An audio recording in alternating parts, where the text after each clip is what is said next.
All right. Okay, so last time we talked about ideal gas behavior, and we said that we can summarize the behavior of gases at sufficiently low pressures using the equation PV equals nRT. And so let's just review the ideas we covered last time using these clicker questions. All right, so let's look at the first question right here. What is the final pressure of a gas originally at 30 liters, 250 torr, if it is compressed to 15 liters at the same temperature? What will happen to the pressure? So we're changing the volume. You're going from 30 to 15. What will happen to the pressure? If it starts out at 250, what will it end up as? Is it going to end up as 125 torr, 235 torr, 280 torr, or 500 torr?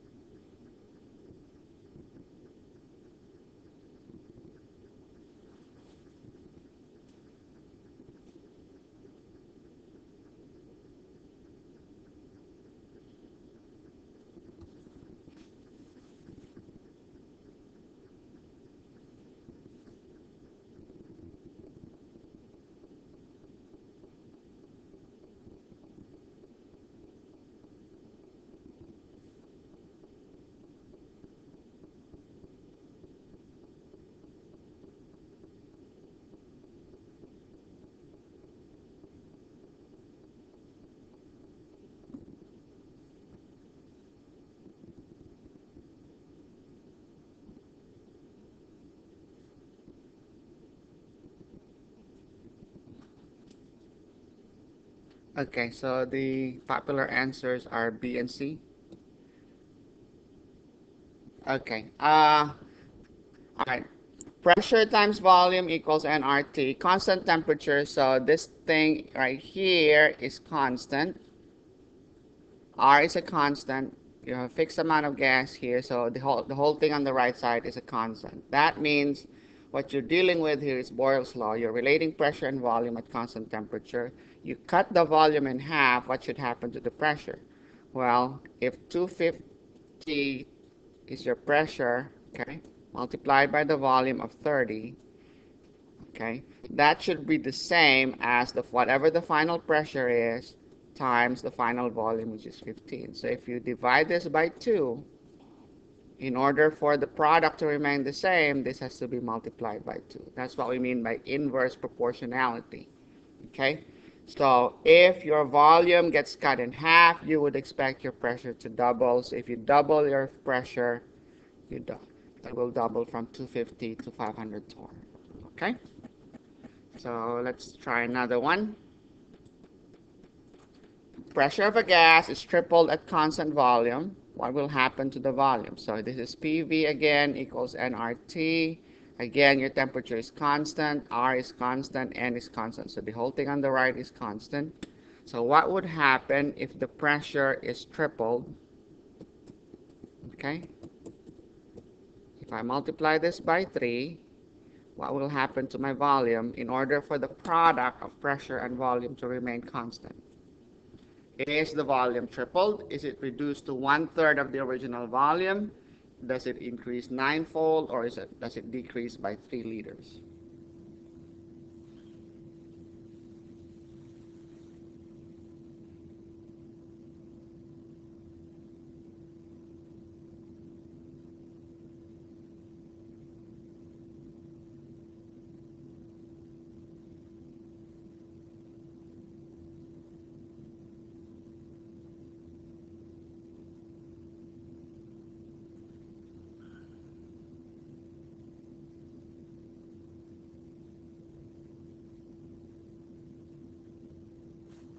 Very good. Okay.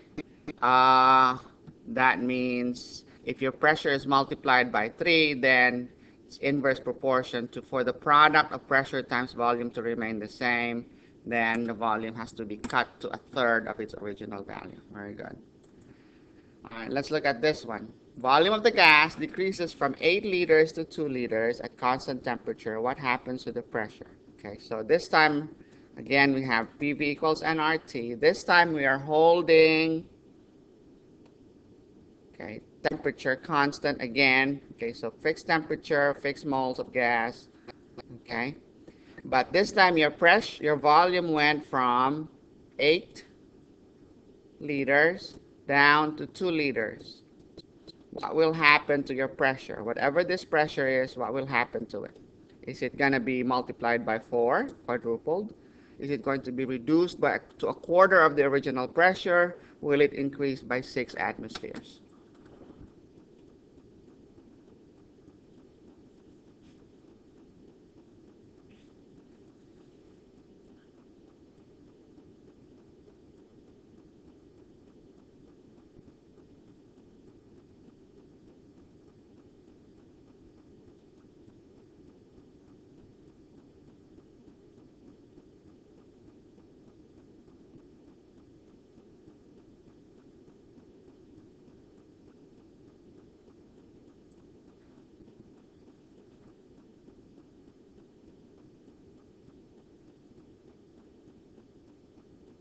All right, what's the answer?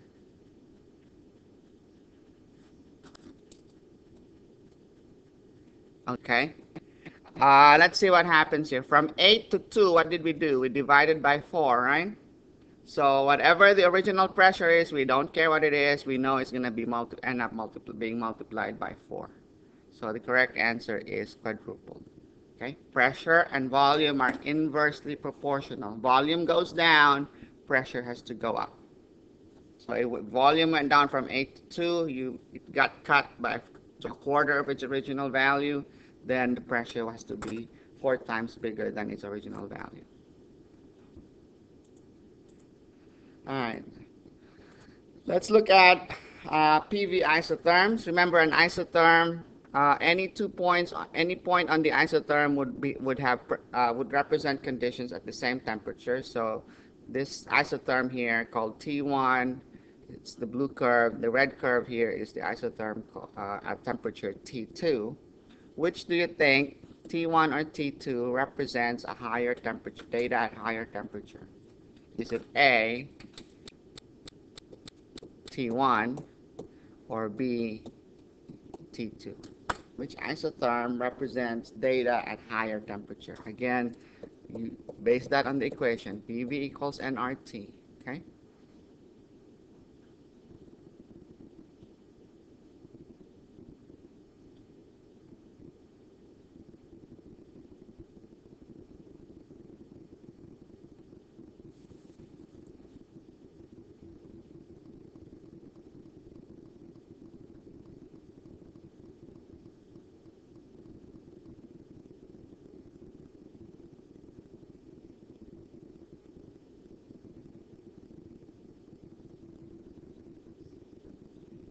Very good, okay?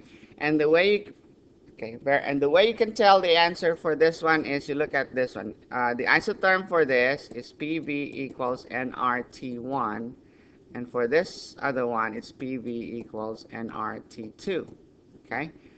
So how do you know that T1 is higher than T2? You compare two data points that have the same pressure, for example. Okay, so if we were to, let's say, here, these 2 points right here, this point and that point will have the same pressure. Okay, obviously PV for the blue curve, okay, PV for the blue curve is going to be higher than the PV for the red curve. Okay, so that means for the same pressure, and okay, you're going to have a higher volume for the blue curve, and so PV for the blue curve would give you a higher temperature. So T1 would be higher. Okay, so you say nRT1 would be higher than nRT2. Okay, another way you can look at it is if you look at the graph this way. Pick any 2 points that have the same volume. Okay, same thing. PV for the blue curve is nRT1, and PV for the red curve is nRT2, okay? And you can see that PV for the blue curve is going to be larger than the PV for the red curve. So that means T1 would be larger than T2. All right, let's take a look at this one. Again, let me remind you of the ideal gas equation. PV equals nRT. Let's look at this question. It says, what is the final volume of a gas? Okay, originally at 25 liters. So this starts out at 25 liters at 25 degrees Celsius. Okay, so remember you have to change that to Kelvin. So that's 298 Kelvin. All right. And you heat it to 50 degrees Celsius. So your temperature goes from 25 to 50 degrees Celsius. What will happen to your pressure? Is it going to end up, I'm sorry, what happens to your volume? Okay, and your pressure remains constant. So your pressure here is constant. What happens to your volume? Will it end up being 12.5 liters, 27.1 liters, or 50 liters?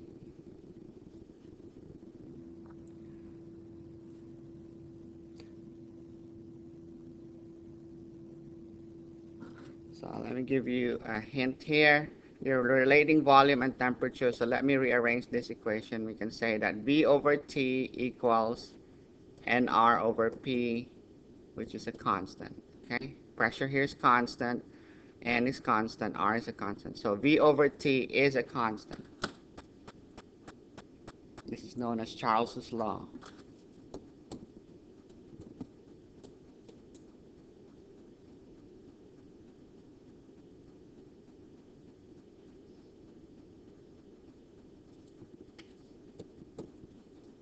Okay, all right. 5 said C. Let's take a look at what this should be. All right. If you look at your volume, okay, so let's tabulate volume and temperature. Okay. If it's 25 liters, the volume would be 298 Kelvin. Right. Now, if it is if the temperature was 50 degrees, what's 50? 298 plus 273 plus 50, right? To change it to Kelvin. So 50 plus 273 would give you 323. If it's 323 Kelvin, what is the volume? So you can solve this equation right here. Okay? So V1 over T1 equals V2 over T2. Or here's another way of thinking about it. You can solve for this brute force, plug it into your calculator, and you're going to find the answer. But here's a way to think about this conceptually. All right. What did we essentially do when we went from 298 to 323? Okay. What we did with our temperature is we changed our temperature from 298 to 323. All right. You might have been misled into thinking that the temperature was doubled from 25 to 50. We did not double our temperature. We just went from 298 to 323. Okay? Since we have to use the Kelvin temperature. So if you calculate that, you say 323 divided by 298, that's only 8% more. Okay? 8% higher temperature. So according to this, if temperature goes up, the volume has to go up. So right away, in fact, you can eliminate choice A. There's no way the volume will shrink here. Okay? You heated a gas at constant pressure, you heat the gas at constant pressure, the volume goes up. So it's either 50 or 27.1. Well, 50 would imply that we doubled the temperature. We did not double the temperature. You know, it only went up by 8% more. So 50 can't be right either. Okay? So the correct answer is B, 27.1. And if you solve that, that's what you'll get. One person said B. Very good. Congratulations. So if you solve for that, you can say X here, your final volume is, let's rearrange this. So we do cross multiplication. Multiply both sides by 323 Kelvin, right? Over 298 Kelvin times 25 liters. Okay, so that would be That's 323 right there. Right? So 323 times 25 divided by, oops, let me just reset that. 323 times 25 divided by 298, you get 27.1. Kelvin cancels out. Okay, 27.1 liters is your final volume. Let's look at this last question right here. What's the final volume of a gas originally at 30 liters, 250 torr, and 25 degrees Celsius if you change this time pressure and temperature? So PV equals nRT here, okay? So you're changing both the pressure and the temperature. So you went from, initially, you had 500 torr, pressure, 15 degrees Celsius, which we'll have to change to Kelvin when we do the calculations. And your volume is I'm sorry, I got it wrong. I got the numbers mixed up. Initially, the pressure is 250 torr. The volume is initially 30 liters. And the temperature is initially 25 degrees Celsius. And what happened was we changed our pressure to 500 torr. So we doubled our pressure. And our temperature, we raised it to 115 degrees Celsius. Okay? The question here is how much would be the final volume? Well, you realize here, since you're changing both pressure and temperature, that you cannot use Boyle's law or Charles's law. You'll have to use the combined gas law. So you can identify NR here as your constant. So you can say PV over T. If we rearrange this equation, we can say that PV over T is a constant. So you can use P1 V1 over T1 equals P2 V2 over T2. Okay? And both of those will be equal to NR. So you can solve for the unknown pressure right here. So what I need to do here is plug in P1, V1, and T1. I'd say P1 is 250 torr. Okay. And actually, let me rearrange this. I want to solve for the final pressure, right? So I multiply both sides by, okay, get rid of this. If I want to solve for pressure, then I'll multiply both sides by T2 over V2. So I'll multiply this by T2 over V2. Okay, and that will allow me to cancel V2 on the right side, and T2 is also canceled on the right side. So I can solve for P2. I can say that P2 is equal to this thing on the left, which is going to be P1. I'm just going to rearrange it, times V1 over V2 times T2 over T1. And T2 over T1 is this one. Okay, so essentially what you've done here is you multiplied your pressure by a volume factor and a temperature factor, a ratio of temperatures. So our initial pressure here is how much? 250. Oh no, I'm solving for the wrong thing. Back up. Let's do it over. Sorry about that. I'm solving for the final volume. That would have been the process you'd have to do if you were solving for the final pressure. We're solving for the final volume, so let me redo this. P1 V1 over T1 equals P2 V2 over T2. I want to solve for my final volume. So I want to get rid of P2 and T2 on the right side, so I multiply both sides by T2 over P2. Okay, that will get rid of T2, and that will get rid of P2 on the right side. And so what I have now is V2 is equal to V1 times P1 over P2 times T2 over T1. Okay? And the way you can quickly tell whether your formula is set up correctly, you can see that there's P1 V1 over T1 right there. So you solve this problem, you would say V1 is, what's our V1? Initial volume is 30 liters. And multiply that by the ratio of the pressure. Initial pressure, P1 is 250. Okay, so 250 torr. Our final pressure is 500 torr.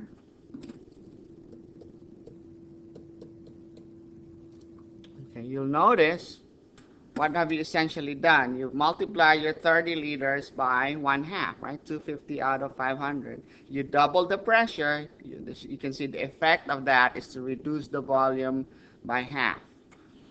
But then the temperature will also affect the result. So you multiply this further. Okay. You can see that you raised your temperature from 25 to 115, so you have to make your volume, it will end up causing an increase in your volume. So the pressure change here will cause the volume to get cut in half. The temperature change will cause the volume to increase. By how much? T2 in this case is 115. So that's 115 plus 273. You have to change that to Kelvin. And then your initial temperature is 25 degrees. Again, change that to Kelvin, so 25 plus 273. Okay, so let me just calculate 115 plus 273. That's 388. And 25 plus 273 is 298. So this thing right here is 298. So this is in Kelvin. Alright. So that gives us a final answer of 30 times 250 times 388 divided by 500 divided by 298. And that gives me 19.5 liters. Let me see if I have 19.5 liters as one of the answers. Right there. Correct answer is A. Okay? So that's the ideal gas law, predicting the behavior of gases using the ideal gas equation. Alright, so this is the end of this PowerPoint. And we're going to move on now to the next lesson, which is counting gas molecules.